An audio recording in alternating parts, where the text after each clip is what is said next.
reporting on the NHS and FCCLA fundraisers for Valentine's Day. I interviewed Miss Lemon, the sponsor. She has been selling for over 7 years. The money is being made from this will go to the Angel Funds. They are selling care packages with different varieties, including pixie sticks, Hershey's, balloons, and chocolate chip cookies. Hello, I'm Jameson Nichols reporting on the art field trip, and I asked Mr. Anderson about the field trip, and he stated he took the students on the trip to look at sculptures. He wanted them to observe what the sculptures were and see how many different types of sculptures there was. Anderson wanted the students to just observe the sculptures from their perspective. He also said the students will be working on sculptures themselves, so the sculptures in Salina would give them an idea what to do. These are some sculptures that they saw on the field trip. Hello, I'm Hamby, reporting on the Second Chance Breakfast. As we know, the Second Chance Breakfast is, well, a second chance. It gives students who don't get the chance to eat on the regular breakfast schedule a time when they can. Breakfast options are usually served in a to-go fashion in a plastic takeout box or in a paper bag, and have choices of cereals or the breakfast previously served in that day. I asked a few teachers of the school of their opinion of the second breakfast. Ms. McManus says that she allows it in the classroom, but because she does vocab in the first 10 minutes, it takes away time from class as it takes time for kids to eat. Ms. Smith and Ms. Bergmeyer both have planning period on second hour, so naturally they said it wasn't a problem to them. Ms. Smith says that she would allow it until the food became a mess and a problem. Ms. Bergmeyer would allow it, as she already allows snack during her hour, saying that's a good idea because it's important that kids get something to eat. Further reminder that not everyone likes food in their class, so it's important to ask your second period teacher before you take your breakfast to class. Hi, I'm Jacob Kotaski from Eagle News, and I'm reporting on the Canton-Galva FBLA's blood drive. The event is run by Alex Kane, one of the seniors on the project. The specifics for it will be on January 23rd. It'll be run from 11:20 a.m. to 5:30 p.m. It'll be at the Canton Community Center, and appointments are encouraged. Walk-ins are welcome, though. You can contact Alex Kane for appointments at 620-755-6785. I asked Alex some questions about the blood drive concerning the turnout goal and possible difficulties due to a new sponsor. For the turnout goal, she said that each drive just depends on how many units you're trying to sell by the end of the year, or get by the end of the year. The amount of units will determine how much your scholarship is at the end of the year that the Red Cross awards you. The goal that she set to have is 30 units of blood donated every drive.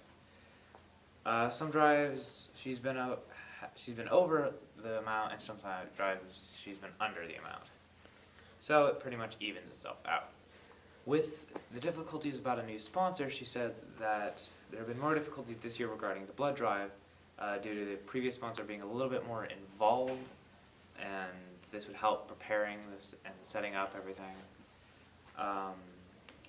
This sponsor this year didn't push for the drive to do good, so I think that's why they haven't had a very good membership involvement, which makes it very difficult for her. Hi, I'm Victoria Cuddle. I'm a student at Canton-Galva. I am reporting on Youth Advisory Council. I talked to another student here named Logan, and she answered a couple questions because she's the president. The first question is, what is Youth Advisory Council? And she answered, Youth Advisory Council is an organization that is used to help to communicate that work with the youth in any way possible. The second one was, what do you do in the Youth Advisory Council? We are given money by the McPherson Community Foundation to give to our community so it can help the kids with anything. We decide if they are presentable for the foundation to grant the money. We also plan all of the upcoming service day that is in April sometime. How does it feel to be the president of the Youth Advisory Council? She said she liked to be a part of the activities, and being the president gets her more involved with running the meetings and making more decisions. The only hard part for her is finding time to be available to meet with other advisories to discuss before the meetings. What did you award grants for this year?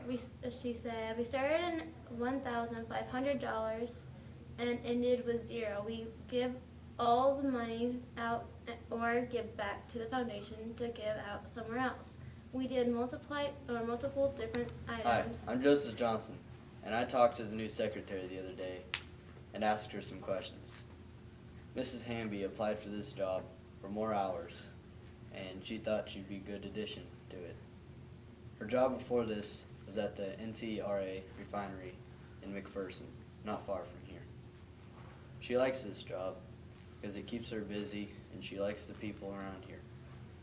She said the hardest thing about this job is learning names and faces of all the kids here. She told me a bit about herself. She's told me about her 3 kids she raised, and that she started here, around here, ended up in Ellenwood, Kansas because of jobs, and that she came back to Canton Galva because the majority of her family lives around the area. Hi, I'm Jillian from Eagle News, and I'm reporting on the boys tournament. So last week, Canton Galva hosted the 44th annual boys basketball tournament, and there were 8 teams from across Kansas that came to compete. I'm here with Kinzer Colgan and Landon Everett, 2 varsity players, and I have a couple of questions for them. So how do you guys think you as a team played?